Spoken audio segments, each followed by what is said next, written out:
Hello, and welcome to another episode of Bodied, a Cloud9 fan cast. I'm your host, Havokpus, and I'm joined, of course, as always, by my co-host, Frozencreek. How's it going? It's going. How's it going with you? It's going all right. Just chilling, waiting for that summer season to start. We don't got much time. No, we don't. It was actually somewhat short. For some reason, I expected it to be a lot longer of a break than it did. Yeah, we're the first major region to start. So That's really weird. Yeah, LCK starts during the week, and LPL starts maybe a week from Monday. I'm not sure, but yeah, we are the first to start. Havoc, I came across something last night, and it's not related to anything that we're going to talk about. Okay. But I thought it was so shocking, I wanted to bring it up. Are you a tea drinker? I am not. I do not like tea. Okay, I figured, but I also figured I'd ask. Last night I was browsing through Reddit and came across a post on our unpopular opinions, and it was, I enjoy sucking onto the tea bag after I finish. I saw the title of that. I didn't want to read it because that sounds like such a cursed way to drink tea. Just sort of like having this like bag in your mouth and just like the tea string is kind of like hanging out and you're just kind of like sucking on it like some weird liquefied lollipop or something. I don't know why you would ever do that. So I want to say, apparently it's not as weird as it sounds, and I have a cup of tea sitting next to me, so when it's done I will update you on. You're gonna try. You're gonna see how satisfying it is. So maybe it's okay, but it's not something I ever thought of doing before. So yeah, maybe my world will be open up to me, and I'll find a new way to drink tea. Yeah, maybe we'll have to see. But speaking of sucking, the London Spitfire is still losing. Fair. Good transition. I'm really glad you set me up for it. They have not won a single match. It's pretty much same old, same stuff, different day. I don't really have much to say on it. It's just someone in the London Spitfire subreddit did make a post, I believe, saying that we're probably projected to not win a single match this season, like at all, and it's probably going to come down to us and the Vancouver Titans, and yes, and it will be a race to the bottom to see who can manage to get that sweet win against the other, to try and at least not be completely terrible. Yeah, so I actually did see a post on, I think it was our competitive Overwatch, and on a tier list for a podcast or a show or of some sort, had us not last into their tier list. So ooh, that's here's good. to hoping we were right in front of Vancouver. Fingers are crossed. The last two. Hopefully we can receive a bump. Any clue when we might play them? Oh, no idea. Let's see. It might I'll not see be. if I can find it really quickly. Oh, is there a playoff coming up, or a mid-season playoff of some sort? No, yeah. So looking at the schedule, it's like the June joust thingy, whatever the hell they're calling it, is gonna be coming up at the end of the month, because they do like a couple like monthly, like I guess like round robin tournaments or whatever, and then they'll do like I guess this mid-season summer showdown thing, and then they're doing it like in weird phases. I don't know why they're doing it this way. Why can't they just play matches like a normal sports league? I agree. So, but we do play Vancouver on August 14th. Okay. So we just have to hold out until August 14th. Our last game of the or our second to last game of the year. Or no, sorry, our second, or no, it is our last game of the year. Yeah. So mark your calendars because that's right. that might be our only win. That's maybe if we take anything away from this, it's that we may actually get a win. But that's pretty sad. I can only imagine what's going on behind the scenes. I don't know what, if anything, we're planning to do for next season. Probably nothing. Nothing at all. Probably. That guy who's 17 and that's about it, and cut someone because. No, yeah, you do have to cut someone because when Overwatch 2 comes out and it's in competitive play, there's only 5 people now instead of 6. So you'll have to promote Sparker, which I believe was like the overall long-term plan since he was originally going to be on the team, but he wasn't old enough. And then you have to cut someone. You have to cut like a tank player or something to oh, it's a mess. Maybe we could get some TLC thanks to a cushy buyout because the TenZ deal, surprisingly, it actually came through before the Iceland Masters tournament or Challengers, whatever the hell it was called. There are too many titles for these events, but before the Iceland tournament happened, C9 and Sentinels did agree to a buyout for TenZ. And it was to the cool tune of $1.25 million. Not a bad sum for a guy who didn't want to play for us. No, yeah, not bad for a trader who decided things got tough, so he got going.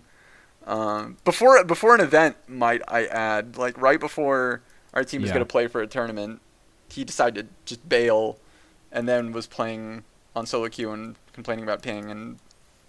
Now, he has a good team again. So now all of a sudden he has drive again. Hopefully, I'm curious. I'm curious to see like what will happen if Sentinels actually like start to do bad. If he'll do the same strategy of just kind of dip. Or to be fair, we did almost beat them in the spring or summer showdown thing. Yeah, it honestly the deal worked out for everybody. TenZ got to go to he got to leave Cloud9 and go to a team that he wanted. We have a roster that I think is way better, and I think the configuration we have now is really good, and it has a lot of potential. I think it's a win-win for everybody. So.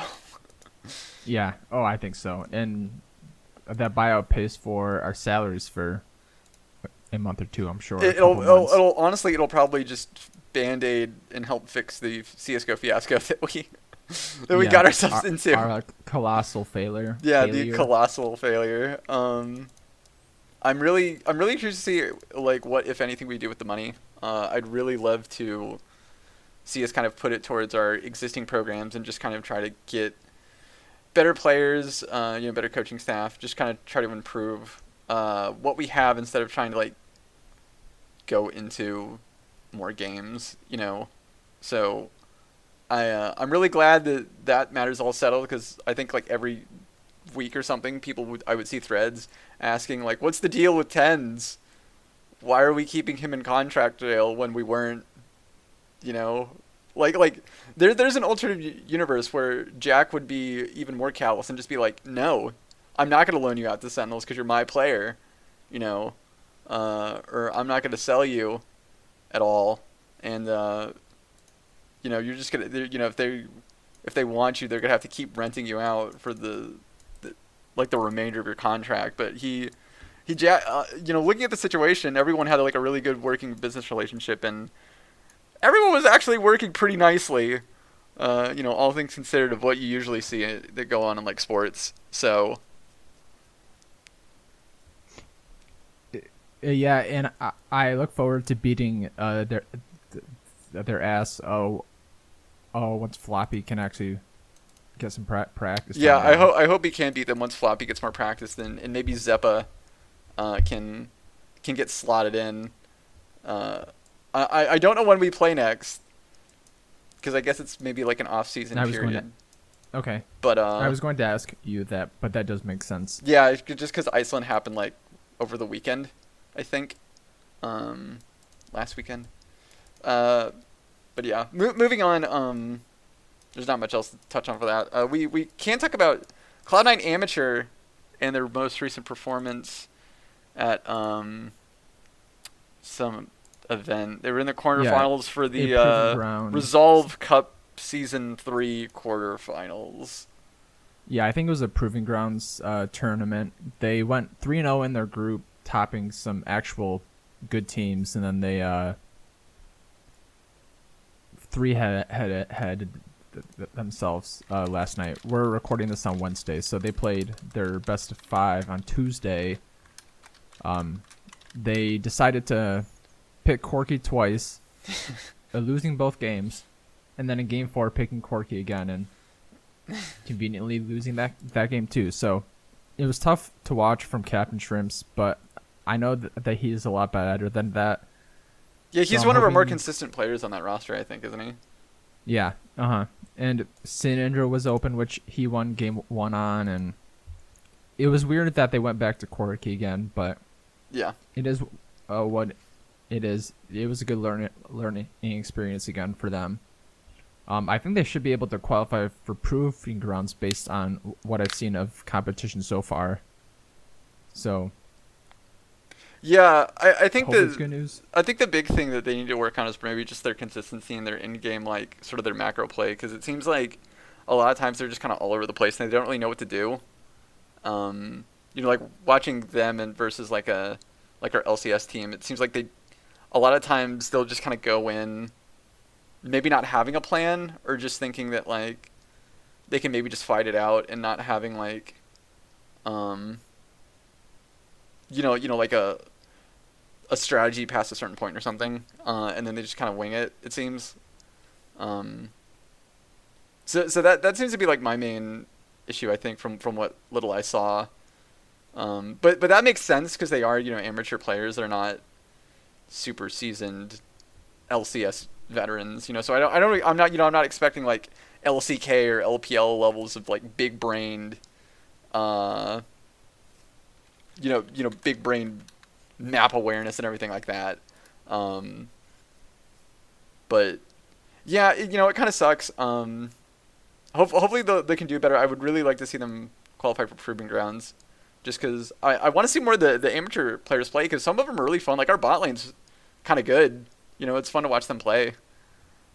Yeah, and Captain Shrimps has a fun champion pool too. Yeah, I think out of all the amateur players, I think Captain Shrimps he's maybe in the lead for who can go the distance kind of, and maybe get into academy and then maybe move up there if he can continue to like improve. Yeah, I'm not sold on Copy yet, so this auto would be a good time for him to step up and try and take Copy's spot. But I don't think he's particularly like Cloud9 bound, but it would be cool to see one of them make a jump up to LCS at some point. Yeah, and even if he was, I think with the level of play that they're at, I think that it's a very slow process. I wouldn't be surprised if they're like, well, let's give you like a few more years on the amateur team and see like what your results are and how you play there, and what the situation is like in the future. So I imagine there's like no real rush to be like, is he ready yet? Is he ready? That kind of thing. Yeah, and I'm not sure how old they are. So me neither. That also plays a role into it. Their league or their Liquipedia pages and such aren't always updated very well. So eventually we'll know, but that is one thing to look out for. I'm not sure when their next tournament is, but I have a feeling that since it's running alongside Academy this time, that the third tournament is going to include Academy teams. Yeah. And that's not good for qualifying. So they do need to jump out ahead and try and qualify into the second Tier 2 tournament. Yeah. So keep an eye out for that. I believe this current tournament will probably be over this weekend or next weekend. So that will be something to look forward to. Yeah. We'll keep an eye out for it. I guess moving on, we can talk about sort of, I guess, the biggest news, which is King and Sven are swapping places in their respective rosters going into this summer season, which was really unexpected, because considering what happened in MSI, Sven was looking really good. You know, our bot lane was looking like one of the better bot lanes in MSI. So after the performance that he did at MSI, and you know the championship and playoffs and everything, to go into summer season saying like, hey, King's moving up to the starting position, Sven's going to be playing at Academy, and to try and work his way back, I was kind of surprised, and I didn't expect it. No, and they never really gave a good reason to why. No, there was almost no he reason. Was quote unquote demoted, and I don't really know. Like, there's been a lot of theories. I think Travis and Mark on Hotline League seemed more on the line of something happened in practice or after MSI or something like that led to them, or like an attitude problem of some sort. Yeah. So I don't even know if that's like the most likely situation. Like, it could be a family thing. Maybe like I was when the news first came out, I was kind of leaning towards like just like a mental health break. Like, he needed, you know, he just needed extra time to like kind of reorient himself, and he just needed a break. But you know, from what people have also said, you know, he's very blunt when it comes to like criticizing people. You know, he doesn't like try to sugarcoat it. You know, if you fuck up, he's like, be like, look, you fucked up.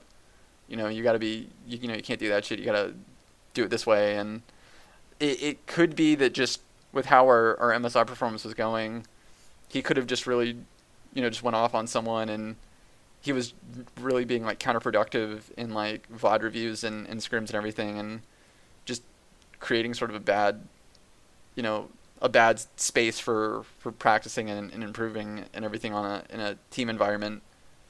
And you know, Mithy was just like, look, you know, you're not helping. We're gonna have to bench you if you're gonna be like this. Which he's the head coach now. Rainover and him did like a switcheroo type deal, but according to the video announcement, nothing will change fundamentally. The same coaching system is in place.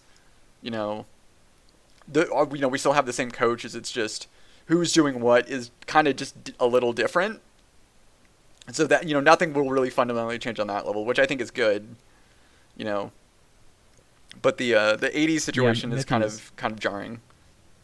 Yeah, Mithy's, he took Fnatic to Worlds last year, so he obviously is a capable coach. But yeah, I mean, he was, you know, one of our coaches when we got the championship this year in spring. So it's, you know, I don't doubt his ability to be a head coach, you know, nor do I doubt Rainover's ability to be a coach. You know, I think both of them were doing a really good job, you know.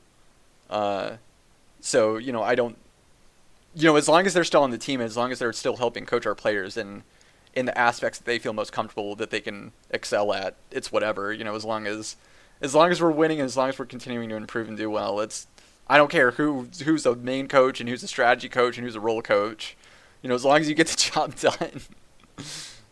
Yeah, and I wonder, like, how much input Mithy would have had into the AD change. Like, that is his job, so that's something that he probably had to decide. But I have to imagine that coming from Mithy, and then Perks being in mid lane, both with a history of working with Sven before, that they had input and are okay with it. Yeah.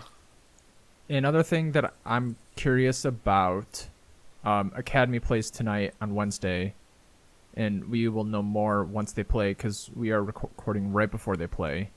If he doesn't play, then something actually must be up, and I don't know who would be filling in for him, but they have not made any sort of announcement about that. No, I'd imagine like either King would like sometimes teams would just have a player play like both games, um, because I've seen that before where like they'd have their 80, like their one player just be like, yeah, we couldn't find a spot, so we're just having like our academy guy play like both spots, like kind of like with the Broxa situation, because apparently Broxa just has like a really bad visa or something because he can't get it filled in on time, like Yeah. like literally every other team, so. You know, I know like Wiggly or whatever his name is now. Griffin, that's what it is. It's Yeah. Griffin had to, I think, play not only the Academy games, but I think also the LCS games. So we could do a thing where maybe like King has to play both, or maybe we get our amateur ADC to play. You know, who knows? Like if he's not playing, it could mean that the issue was resolved between the when Fudge and Max Welder were on the nines to today, and they're like, okay, we fixed our issues, everything's good to go. Sven's back to bot lane. But I would not be surprised if it's just he's gonna show up in the academy games, and Yeah, and and based on what I saw, it seemed like Max Waldo said that it didn't seem likely that Perks was gonna be playing on LCS this year. So yeah, that's what he kind of said, and he looked, you know, he had one of those like little faces, you know, so it's. And Fudge didn't say much either, so it's a real mystery. I'm really curious to see. yeah, I'm not worried though, because 80 is not that impactful of a role. You know, like playing in the bot lane, like your job literally is to just try to scale and get to like one and a half, like to be at like 1.5 to like 2 items by like the 15 to 20 minute mark. So when like the mid game is there and you're all team fighting, you can deal damage and have good positioning. Like that's all your job really is. You don't have a lot of agency. So having that role is kind of weird because like you want a good player, but at the same time like you don't need someone who's like a virtuoso at the role to really excel as a team. And King is good. It's not like King is bad. You know, King is a really good player. Like we've seen him like play in academy for years and in OCE and just stunt on people with how good he is at playing the bot lane position. So it's not like we're getting some, it's not like we're getting Keith, right? We're getting like a good like we're getting like a good like reasonable replacement. You know, who would be able to slot in and play at least at Sven's level somewhat. Yeah, and I wonder if him coming back to Cloud9 was something, or if like it was planned. Yeah, like it was planned that he would get a shot at the AD role this year. So I don't know. Like there's a lot of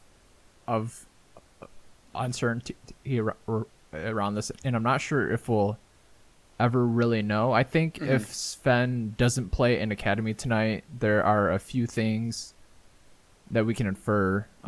He either has something going on back home, so he's not into the country even, or maybe he's already sold somewhere and it's just getting finalized. So I don't know. I would imagine he's going to play in Academy tonight, and that it must be some kind of internal issue or a promise to King that it was going to happen. But as you said, King is a very capable ADC. He played what 2 or 3 seasons in OS. He played with Fudge too. I think the season before they came over to NA when OC was kind of dissolved, and they kind of got like grandfathered into being residents. He played with Fudge, so I assume he was on that World Squad. Yeah, they were on the Mammoth. They were on the Mammoth team. So he has experience. He has synergy with his top laner already, so it's not like he's a bad player. So like from what I've seen, fans aren't really worried, and I'm not worried. I think it's more of just how's King going to kind of perform on his first days. Is he gonna be nervous? Is it I'm hoping it's gonna be like a Fudge situation where it's just he has maybe a rough start, but by the end of the season, he's going to look a whole lot better. Luckily, Yeah, and oh, go ahead. the one thing I'm interested in watching out for the first couple weeks, when they were both on Academy together, the whole game was kind of centered around getting King fed, and Fudge didn't really like come out as like a high class talent until King wasn't able to get a visa for last year. Yeah. So the year they played together on, or the split they played together on Academy, King was primary carry, and Fudge just kind of played a weak side a lot. So I'm curious if they'll go back to that, or what they're gonna try and do at least this first week, because they've only been scrimming since, I want to say, Monday. Yeah, they've not had a lot of time. That's usually sort of the MSI curse for a lot of teams, is that especially for NA teams, it seems historically, when a team comes back from MSI, they just look out of practice because they've literally maybe only had a few days of practice because of just how travel works and everything. They have very little time to actually scrim after that event. So it's going to be rough. I think luckily for us, we have like a really nice kind of soft opening weekend. I don't know about that. Well, at least the first day, because the first day. We play Golden Guardians first on Friday, 8 p.m. Eastern, and Saturday, 7 p.m. Eastern, we play against 100 Thieves, and then Sunday it's the rematch that they do every year where the first and second place teams fight each other, and that's at 6 p.m. Eastern against Team Liquid. So it's not maybe the best opening schedule. I think that Golden Guardians is going to be a nice sort of softball kind of, just underhand, easy, kind of team to kind of play against. 100 Thieves, that's going to be a bit harder, especially with their mid lane changes of adding in Abadage. And then, of course, you got to go against Team Liquid, who are no slouches with their roster. So it's going to be really interesting. How are you feeling about our matchup for our opening weekend? I have a feeling that we might be out of first place by the end of the weekend. We only have a 1-game cushion on Team Liquid, and I could easily see us dropping games on Saturday and Sunday, honestly. Yeah, I could, especially with our limited amount of practice with having to get back from MSI and everything. I could see us dropping to 100 Thieves in Team Liquid. I wouldn't be surprised, and I wouldn't be too upset about it given our situation.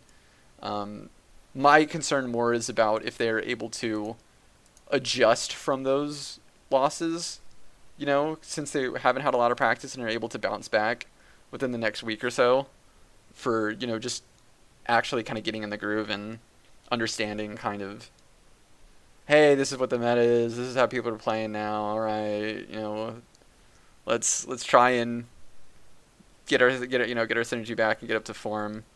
That's gonna be my main worry, but hopefully they can do it. Another kink to kind of add in is that Viego and Gwen, I believe, are enabled, which they're extremely overpowered.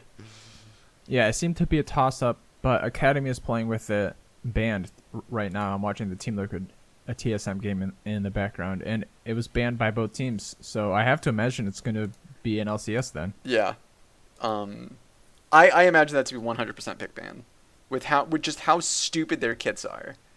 Even if you're not good, I can only imagine that just with how stupid their kits are, either no one wants to play against it because it's really broken and dumb, or you want to play it because this is so overpowered an idiot could do, reasonably well with it. So,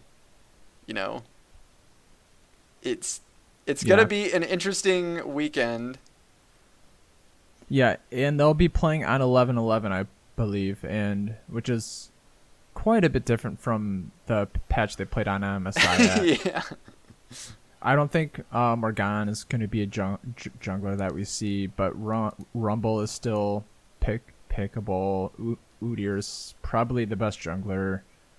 So, we'll see how we can switch to that. I think it might be a good meta for Blabber, just because it's not the Morgana Rumble kind of thing, and that wasn't his best. Maybe we'll see Olaf again, or get him on Udyr. I believe that once he plays a game of Olaf in LCS, it just gets banned, considering Blabber is so stupidly good on Olaf. Like, what he does with that champion, it feels like it shouldn't be possible, but he does it anyway, and then it's just like, how does he do it? And then it's just permanently banned from him because the teams are like, no, wait, we forgot. He's really good at Olaf. We forgot. Yeah. So I know that RNG played with it at MSI a bit. They didn't pull it out for finals, but it is something that I think would still be viable. Divine Surrender got turbo buffed, so I'm not sure what junglers can play that. Hecarim probably. Yeah. So it'll be interesting to see how jungle ends up shaping up, but I think that's the main changes to the game at this point. Do you want to do a quick rundown of our end of split predictions? Yeah, we can. It seems that you've done them. Everyone is kind of dialed in more or less to the same degree. Mostly like things are just kind of swapped, maybe one or two places, but everyone's that we've done it here in our little Discord of friends is pretty much the same. If you want to go over those, or I can. I don't care. Yeah. So the top four are pretty. It's pretty much the same. Are predictable. The only reason I had TL above C9 is because I think that we're gonna have a slow start coming out of the gate. Yeah, that's reasonable. That Team Liquid's been scrimming for a few weeks on 11-10 and 11-11, so they're gonna have a little bit of an advantage on that front, and it's going to take a blip in form to actually get that back from them. So, and I don't think you can be too upset with a second place because it gives you the same benefits for playoffs for the most part. Right. Yeah. So that's why I think C9 will not finish first, but 100 Thieves and TSM are also a toss up, but I think TSM is going to be good this summer. We could see. For me, I just put them kind of fourth. I think that TSM they've been having this issue for a while where they kind of they'll look really good one game and then they'll look not so good another game, and it's just kind of this weird consistency issue. And they have some really inconsistent players. They have Huni and Spica and Sword Art, I think, also, who just, it seems kind of a toss-up of who's going to have a good game, and if they don't have a good game, then it gets really hard for them to win. That's why I put 100 Thieves over them, and I believe that 100 Thieves can actually do what they set out to do at the beginning of last split, because they were looking really strong, and then they just kind of imploded. I think that with Abadage, they have the mid lane situation, fixed. Finally fixed. They finally fixed it after what, like 2 years of not really trying to figure out who was really going to be their mid laner and who was going to start. Yeah. I think with Abadage being the consistent mid laner. Or I think that they're buffing Azir, so who knows if Orion. Ooh, we could still see where Roma play. Yeah, but Abadage is he's a class and a half above both Damonte and Ryoma. Yeah, I think that alone will help 100 Thieves out. And then it's just a matter, I think, of Someday and Closer being on the same page and being consistent. So that's why I put them above TSM. Our 5 through 7 spot, it's pretty much Evil Genius, Dignitas, and CLG for the most part. Yeah. And I think part of that is just because Dig has a really big head start. That's why I had a hard time pushing them them down too Yeah, far. I wanted to think keep them in top 6 because I think that with what they showed last year, it showed that they can be a team that can be like a top 6 like playoff team. If they just played a little better, I think individually sometimes it would have been better. But like I was really impressed by how Dig played last split. They really it was a sort of little engine that could kind of story where they just kind of did stuff and it worked. They kept winning. And I was really proud of them, and I kind of want to see them kind of try to maintain that because, the roster really seemed to gel together in a really great way. So I want to see Dig kind of come up again and do better than what they did last time, which, what they did last time wasn't bad especially with what you expected to happen. Yeah, and my reason for keeping them above CLG was simply just because they have a 6-game head start. Yeah. In the standings. So I actually think CLG is going to be a better team, but I think that Dig has such big of a head start that it's going to be impossible to catch up in 18 games. Yeah. So, Evil Geniuses, they promoted Danny, formerly known as Shiro. He was on Academy once, right? I believe so. Our Academy team. Tomo was on our team. I don't know about Shiro. I don't think I know the name from somewhere. But an interesting move for them. It never really seemed like definitely was the problem, but he was also like never a solution. Right. So if Danny can do that, then I guess that's an upgrade for them. Yeah, that's kind of. I don't think it's much of a downgrade. No, like it's one of those things where like you can easily. Oh, so you know him because he was just on. He was on Evil Genius's Prodigies. That's maybe where you noticed him from. And before that, he was on Zenith Esports. Huh. Yeah, but yeah, and I think they're kind of taking out a limb a little bit maybe, but I think at least like the good thing is, kind of going back to the ADC situation, it's not a super impactful role. So I think you can kind of like, if you're going to take out a limb and like we have to swap out one of our players to try to do better, that's probably the one you choose, So I can respect it, especially since Deftly wasn't, doing, he wasn't really helping the situation too much. So we can, we'll see how that goes.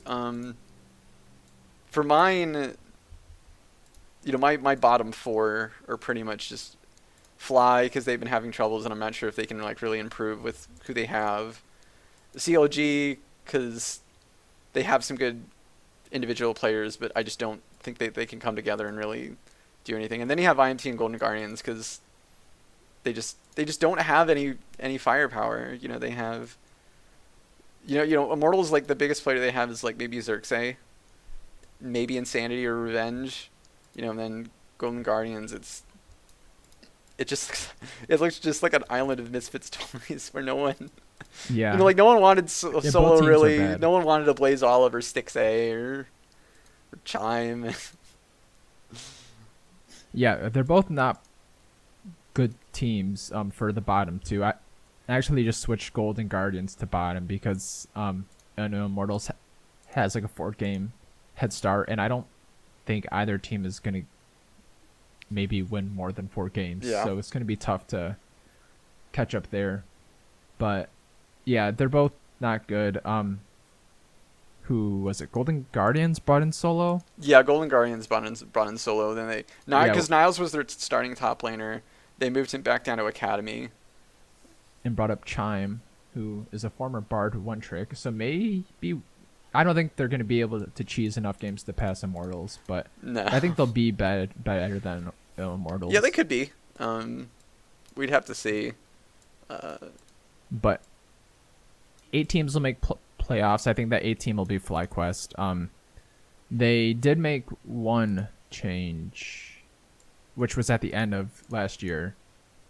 They dropped Diamond for Dreams. Oh, did they? I didn't even know that. I thought that they just were gonna stick with Diamond.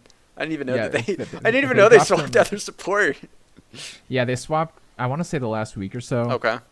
So, but I still just don't think that Licorice is the type of guy who's going to lead a team higher than they should be. No, yeah, I think even when he was on C9, he wasn't really a leader. He was more of the follow-up kind of guy. I think that when he was on C9, we always had we had bigger leaders than him, so he didn't have that pressure. And I think that now he has to kind of be the leader because he is one of the oldest ones, career-wise there. Yeah, most veteran. Yeah, that's what I was looking for. So that's gonna be really tough for him to try to fill that space, and if you don't have the right personality for it, it can be even more difficult. They do have Kumo, which is kind of interesting that they have Licorice and Kumo in the same team. Yeah. Rip Kumo. He had so much potential. I miss Kumo. He still does. He can still jump back up. I mean, the CLG is playing Finn. Immortals has Revenge, who had a few good spots, so that's true. Still potential. But I guess another thing that we could talk about is that they did sort of iron out that the import rule isn't going to be changing. So for now, I'm sure it'll pop back up. It'll again. change once we lose yet another international tournament. Yeah, so next fall. Yeah, so next fall, by next fall probably, they'll be like, well, so we've evaluated the situation, and the only way to really make any better is we're just going to have imports going, and you can just get a bunch of Koreans, we don't care, as long as you can actually be competitive. Yeah, so I'm not sure if that is even the solution, but... It's what Overwatch League did, and look at where Overwatch League is. Yeah, we can save that for after we get 3 NA teams knocked out in groups because they all got drawn into frickin' LPL in LCK groups. Yeah. So they're just bummed in any way. Yeah. But what's your roster prediction for this week, or your schedule prediction for this week? I think we could for sure be going Guardians. 100 Thieves is a toss-up. So. I think that we can probably beat them. Because I think that on paper we have a stronger team because we have a smarter coaching we have the better coaching staff, we have the better players. I think that we should be able to beat 100 Thieves, but the lack of practice coming home from MSI and everything that's worrying. We could lose that. I wouldn't be surprised if we lost. I wouldn't be angry if we lost. Team Liquid, I could see us dropping. I think that we could, for sure, probably lose against Team Liquid because lack of practice. We're bringing in a new player, sort of, and, who's not, settled in with our roster specifically. Not new, as in he's new to LCS-type play, more or less, so we're bringing someone who has to get kind of used to playing with Vulcan, lack of practice, and... and all that. I could see us definitely losing to Team Liquid. I want to say 2-1. Wouldn't be surprised if it was 1-2. Yeah. That's where I'm at the moment, is a 1-2, 2-1 kind of coin flip game against 100 Thieves. Yeah. If this was week 4, I would say easy 3-0 week, but I think this is one of the few times I'm going to be pessimistic. Yeah, and I don't think anyone could fault you for that, considering what we're having to go into and what's been going on. The good news is that we are in the studio again. We're in the studio. I heard that. That's great news. I'm excited. I want to see our banners in the studio. I want to see the boys in the chairs on stage. There's not going to be any crowds yet, but I'm glad that they're at least inside in the building again and not having to play remotely. I'm really jazzed. I think it's gonna be really fun. It's gonna I'm looking forward to the summer season. Hopefully we can do well, and I'm really excited. So go team. I'm assuming there's no fans yet. I didn't actually look at that announcement. but I'm hoping that hopefully by playoffs we can get some fans. Yeah. I think that in the ideal world, I would assume that by playoffs, they would allow fans once again, and we'd have people actually being able to watch the games live and in studio. But we'll have to see. Yeah. I do have an update on suckling on a tea bag after you drink. Okay, tea, yeah, let's get back and to Tea Watch. How is it? It was weird and messy. I spilled some tea on myself twice. I tried it twice. I don't know how Don't I feel recommend about it. Got it. It wasn't good or bad, but I'll probably try it again, but it's not something I plan on doing. But yeah, I guess now's a good time to end before we ramble on about Sven even more, because the Pagan band's about to be shown for Cloud9 Academy, and I would like to watch. Yes, same. So thanks for listening. You can follow us on Twitter at C9Bodied. Enjoy the games this weekend, and we'll see everyone next week. Yep, we'll see you guys same-ish time next week. Hopefully with 3 wins in the bag. Yes. All right, bye. Okay, bye. Bye.